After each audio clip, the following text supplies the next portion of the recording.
Hello বন্ধুরা, আশা করি তোমরা সবাই খুব ভালো আছো। আজ অনেক দিন বাদে আমার বর কর্তাকে ছুটিতে বাড়িতে পেলাম। তো খুব বায়না জুড়ে দিলাম যে তুমি একটু চিকেন কষা করো। তো যেমন কথা তেমন কাজ। চিকেন কষা তৈরির জন্যে সব সামগ্রী নিয়ে চিকেন কষা করছে। পদ্ধতিটা দেখবেন আপনারা, যদি ভালো লাগে তাহলে বাড়িতে একবার ট্রাই করে দেখবেন। আমরা তো খাই, খুব ভালোই লাগে, আপনারাও একবার ট্রাই করে দেখবেন। আর ছুটিতে থাকলে মোটামুটি যা বায়না করি করে আমাদেরকে খাওয়ায়, আমাকে আমার ছেলেকে। তো দেখুন, আপনাদের যদি ভালো লাগে তাহলে অবশ্যই একবার ট্রাই করবেন।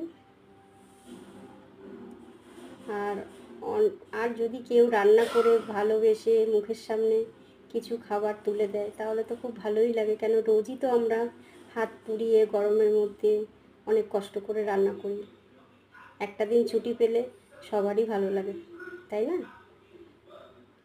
তো দেখুন, লাস্ট ফিনিশিং এটা এসছে চিকেন কষা।